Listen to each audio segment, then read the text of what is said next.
Donc bonjour à tous, bienvenue chez Panasonic. Alors aujourd'hui on va vous présenter notre vision de la maison du futur, c'est-à-dire comment la technologie va venir s'imbriquer dans notre vie de tous les jours. On a un bel exemple ici d'une bibliothèque qu'on a appelée bibliothèque invisible, avec un écran intégré. Donc vous voyez une vitre qui finalement se transforme progressivement en un écran.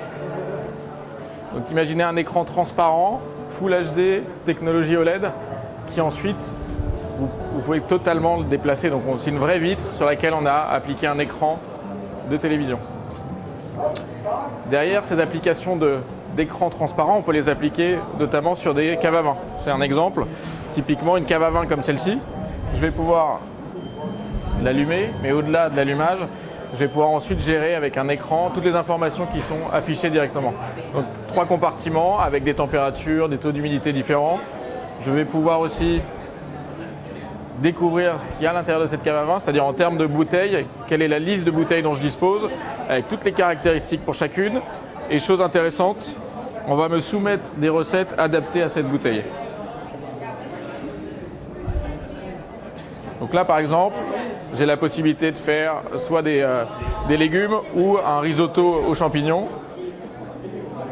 J'ai décidé de faire le risotto aux champignons et là ça affiche toute la liste des ingrédients. Donc vous avez la liste des ingrédients nécessaires et s'il en manque, je suis en mesure de les commander directement au magasin.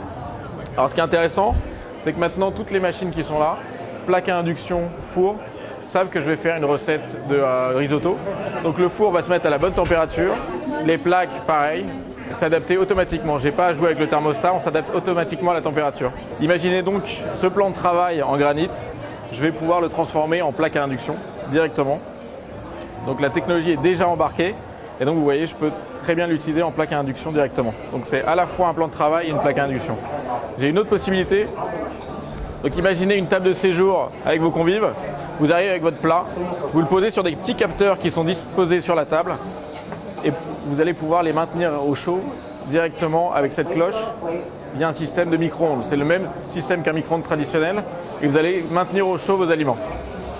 Dernier point, vous avez la possibilité de suivre la recette directement sur un écran. Donc c'est une vitre sur laquelle se reproduit une image. Et vous avez à la fois votre recette, ici vous avez la visualisation live de ce que vous allez être en train de cuisiner grâce à une caméra qui se situe dans la hotte. Donc directement sur le plat et en live. Vous avez parlé au début de 3-5 ans. Comment ça va se mettre en place? Vous allez sortir progressivement des produits, vous allez sortir des technologies, ça va passer par des applications, ça va passer par… En fait, 3 à 5 ans, c'est simple parce que finalement, la technologie dont je vous parle, des capteurs, des caméras, des écrans, tout ça, ça existe déjà. Après, ce qu'il faut, c'est créer des synergies, travailler avec des cuisinistes. Concrètement, pour intégrer ces mobiliers-là, il faut pouvoir travailler en commun avec des cuisinistes ou des fabricants de meubles ou autres. Donc, ça viendra des deux côtés et ça va prendre effectivement, je pense, 3 à 5 ans le temps de se mettre en place.